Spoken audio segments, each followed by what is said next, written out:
Hello everyone, welcome back to Rolling Solo. My name is Adam Smith and we are on the 7th continent, or maybe we're on the 7th continent. I haven't actually decided yet as to what I think we're on, but we are on definitely an island of some type based on the amount of water surrounding this little patch of land. Now, the interesting thing with this one, guys, is we've done an extremely good job in the last few videos of covering this island and actually not getting any state cards, which you haven't seen any damage come across me yet, which is I'm kind of surprised about. We haven't had any nasty encounters yet, or anything goes south yet. I need to knock on wood, but I don't have any wood around me, so this is where something probably is going to go bad. But at this point, we have a fire over here in this bottom right-hand corner. If we ever create a fire again, it will be moved. Our character currently sits here. In the last video, we were in the middle of flipping the Sea Urchins card over. I'm going to do a quick little high-level talk about this particular setup we have going right now and what's left, so everybody's on the same page. We currently have, at least in terms of eating food and getting cards back from our discard pile, we have, I think if I remember counting correctly, there was 1, 2, 3, 4, 5, 6, 7, 8. So there's 8 cards in discard pile, so we could totally go ahead, try looking for food in order to regenerate some of our action deck back. We have 1 durability left on our blowpipe. We have 4 on our life jacket. We have an experience point, 2 gear wheels, a red seaweed card, and all of this stuff right here is sitting underneath our satchel and journal in a normal playthrough, but for now we're putting them out so you guys can see them. We have our wonderful side quest that we got way back called Habits and Customs. We still need 3 keywords with the word fetish to actually do it, which we haven't got yet. We have 2 remember cards in our hands to bring back things from the discard pile. Dark Whispers lets us do 3 different actions potentially and have an effect of giving us an advantage. Dark Regeneration is going to help us when we finally get those state cards that are nasty. And then of course I picked up the walking stick at the end of the last video, which I really want to make right now to get that out of my hand and into play, because at some point that's going to be handy to reduce the amount of action cards it takes to move. And I do have 2 dice left, so I think I'm going to go ahead and do that right away. So I'm going to probably pull 2 cards right now, and we're going to build that walking stick. I want to have it available to me depending on what happens here. No, I shouldn't say I'm going to do that right now.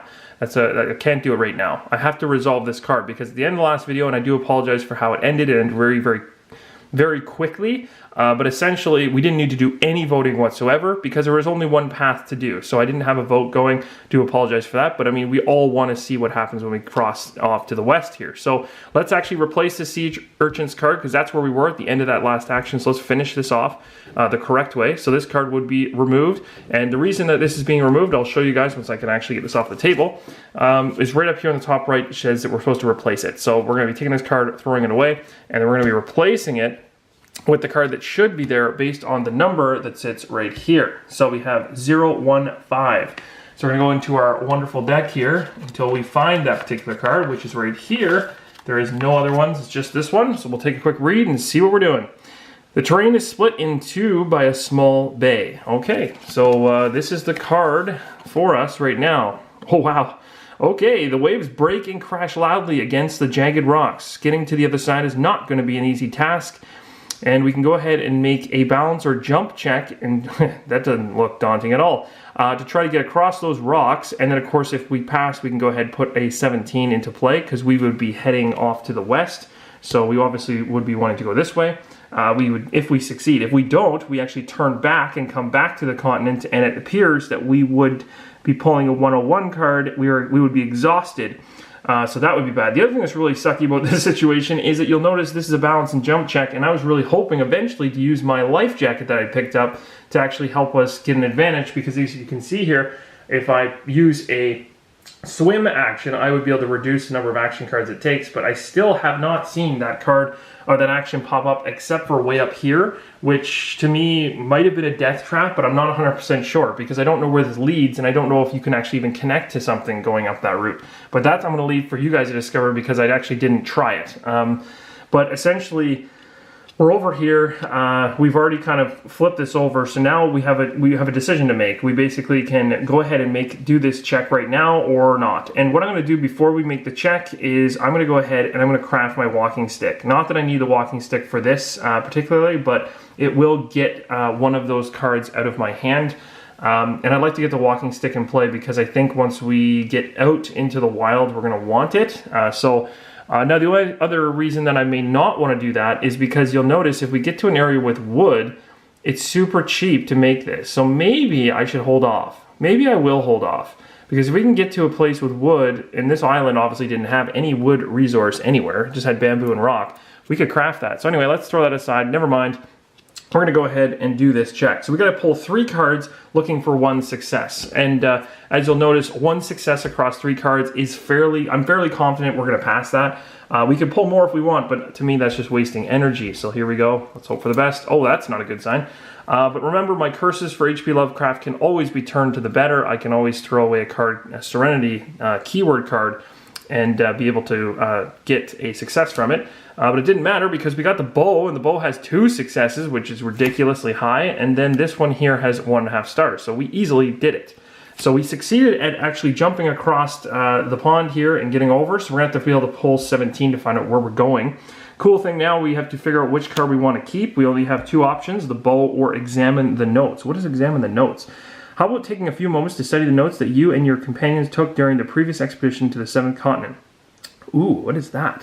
Never done that action before. Take 2 50 cards. Keep 1 and return the other. Oh, that is interesting. I don't think I've ever seen that card before. But at the same time, as cool as that card is, it might be worth throwing in the discard pile and remembering it using one of these cards to bring it back in my hand later. Because the bow is going to be, I think, more helpful when we get to an area to hunt. With my blowpipe being down to 1 durability, I've only got 1 more shot with that one, and then that thing falls apart on me. So maybe the bow's the one to keep in this case. Tough call. So actually, I think that's exactly the right call. I'm going to go ahead and take the bow. I'm going to, now you guys might think I'm crazy, I'm going to probably toss the walking stick. I don't know. No, you know what? Changing my mind. I'm tossing the Dark Whispers. I haven't used this yet, and if I really do need it, I'm going to get it back later. I just think the walking stick and this bow are way too useful, especially heading across the water and not knowing what's coming, to ignore. So these ones I'm going to toss in the discard pile, and we're going to continue on. So I'm going to go ahead now and just resolve this 17. We're going to put that into play. So let's go grab it. Oh, look at that. It's already ready for me. There's 2 of them, so I got to pull the green one first. A 30-foot long submarine is hanging? What? Is hanging from 2 cranes, keeping it above the surface of the water. There is not a soul in sight. What? Well, I'm confused. Okay, didn't expect that. Interesting. Okay, so then what happens here? So this is, I'm just going to read this white card to make sure I'm doing this correctly. Put a 17 or 9 card into play in the space shown, unless it is already there. Each involved character moves a figure onto it. Oh, cool. So we're going to go ahead and trot across. We made it across successfully. Wow. All right. So interesting. We made it all the way over to this location. This is a pretty big deal. We found a little small island, which my assumption would be based on the fact that our clue card has that kind of island with the, kind of like, I don't know what that looks like. But that second island to the west of the first island to the right. That one is the one I think we're currently on. And if I remember correctly, that FT16 is attached to a gear wheel that we picked up and was pointing to the bay area. Well, the bay area would be the sub. So now it's kind of making sense in my head as to why we got that gear from a bloated corpse up on the, washed up on the shore of the island. So that's very interesting. We also have a number of actions we can do here. So we could potentially pray, which, I don't know, there might be something we can get out of that. Now, I just realized that I discarded, wonderfully, I think oh my gosh, I finally discarded the Dark Whispers card with the pray action, and then, wouldn't you know it, it would actually have helped me out for the first time ever. Worst. Okay, so I'm going to put that back where it actually belongs. Jeez. That's the way this game works sometimes, guys, because you're balancing stuff at all times, right? Like, I wanted to have the bow and the walking stick in my hand. I threw a card out, and then, you know, lo and behold, I actually could have used it. Up above there, 164. That's a rather high number. That one, we would go see and investigate that particular location. We don't, at least, sorry guys, I'm just coughing up a storm here. The good thing with this is that they only take 1 card each, and they don't require any successes, so we can do both of them quickly. I'm also noticing really quick, I don't know if you guys can see it, but there's some crosses there on this island, so I'll try to zoom in on that, although it's not gonna, it's probably better for me to actually zoom in on that with the camera, digital zoom itself. There you go. So you can see there's like some crosses kind of on the island itself. And if we head up here, I don't know what that is. That's some type of, and there's where my digital zoom fails me. So yeah, we've got a couple, it's like a plant life thing going on up there. That could be dangerous. I'm going to go down to the prey area first. I think that would make sense. Now, the first thing I want to do before I do anything else is I really have this cool thing on the discard pile that I've never used before. And it says right here, choose the side you want. Okay, so we already chose the side. And then it says when a grave can be seen on your terrain card, which we can see because we just saw it, you may apply the following effect at most once per action. So in this case, we have the prey action. The active player may discard a card with the keyword Spectre that they have just revealed. How does that make any sense? The active player may discard a card with the keyword Spectre that they have just revealed. Oh, while doing the action, that makes sense. Without applying any related effects. In that case, they must immediately take a 6/6/6 card. Oh dear. Okay, that doesn't sound good. Yikes. All right. Yeah. Wow, okay. I don't know if that's going to turn out good for us or not. We should probably do the action. I don't think I have anything in my hand that will help me with praying now because I turfed the one card that I could have used. So we'd actually have to spend the one. We don't need any successes, but I think I'm going to do it. And we're going to go from there. Now it says the active player may discard a card with the keyword Spectre that they have just revealed. So the chances of me pulling one like that, probably 0. So we'll just go ahead, pull this card, and hope for the best. We got Serenity. Okay, so that's not going to happen. It's a think card, and we've seen this before. Take up to 7 cards from the action deck. You can grab one and put the rest back type thing. Okay, so we did manage to do it, though. We succeeded, although we didn't need any successes anyway, so we successfully prayed. We can keep one of these cards or toss it. I'm going to actually toss it. I don't need it. And what I'm going to do is we're going to resolve now the 039 on this particular card. So now I'm really interested to see what exactly we ran into. Sadly, we could have pulled a 6/6/6 card, which sounds absolutely wonderful, but I don't think we weren't able to do that because we didn't get the Spectre keyword. Okay, so you come across 2 marked graves, very likely the crew of the submarine. The ground here is very rocky, and whoever tried to bury them here appears to have attempted to dig a proper grave before giving up and covering the bodies with stones in the form of cairns. I don't know if I'm pronouncing that correctly. Okay, what do we got here? You meditate for a while, pondering the demise of the deceased while hoping to avoid their fate. Yep, that's true.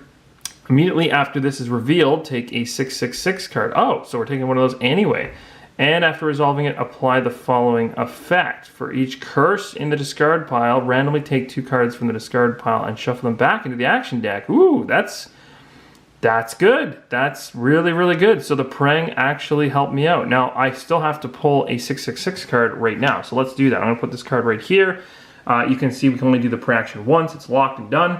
We're going to go grab a 6/6/6 card. Holy, that takes us to the back of our box here, like to the literal back of the box. And I wonder how many of these cards there are. There's one there. Oh, this is where we get into some trouble here. I think there's 3 of them. So this is where I don't know. I'm going to take the middle one. I don't know which one to take. We're going to take the middle one. A veil of fog mysteriously forms around the grave. Oh, crap.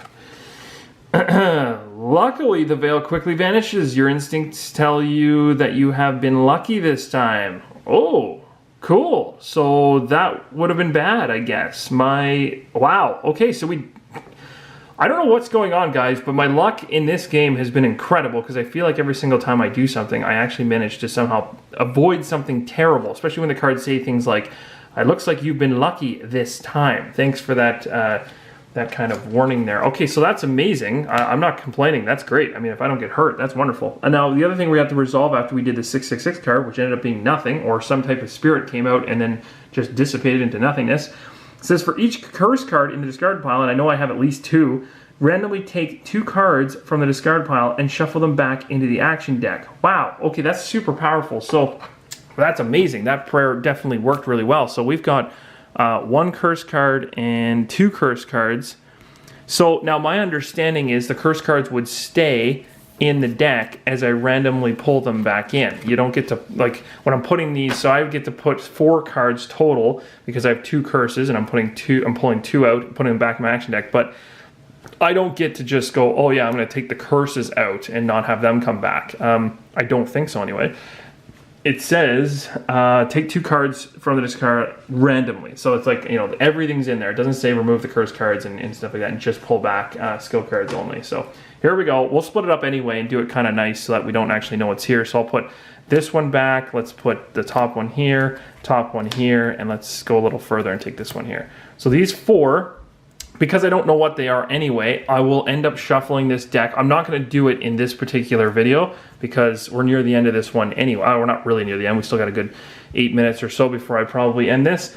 But I will shuffle that in a second a little better. We still have a number of cards, totally worthwhile. Actually, and look at that, actually the curses were in there, so that's good to know. So, and the cool thing is you can actually check that because it's always supposed to be face up. So we ended up seeing that the 2 curse cards are in there, but remember we can only pray once. I can't just keep doing that and milking it, praying over and over and over again to try to bring more cards back. It's a one-time action and it's done.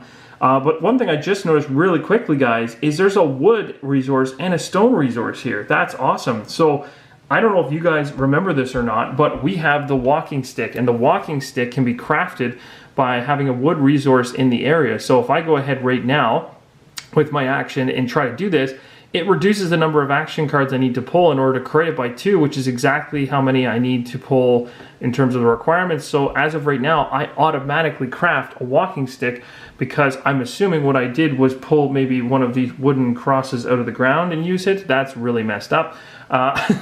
I don't know, like I'm assuming like there was no wood resource here and then we went to a grave with some wooden crosses and it says we had the wood resource, so my assumption is we literally pulled a cross out of the ground. I feel like that's going to come back to haunt us. So we just created the walking stick. That was perfect. I'm really glad I didn't do that earlier because I had no idea that wooden resource was going to be there until just now. I looked down, I was like, what is that? We also have the rock resource, but we've seen that before across the continent in different places. The wood's actually rare so far, but on an island that would make sense that the wood resource wouldn't be as easy to find. Okay, so we finished 039. We might as well trek over here to 164, and we can do this action and see what it is. It's a go see action, so we'll see whether or not we pass this. We need to spend at least 1 energy. What? We got a raft? Are you serious? What the heck? That is amazing. Okay, well we passed it. It's definitely a success. We didn't need any successes to pass it. That's awesome. But we have a raft now. This is amazing. So this is better than my life jacket.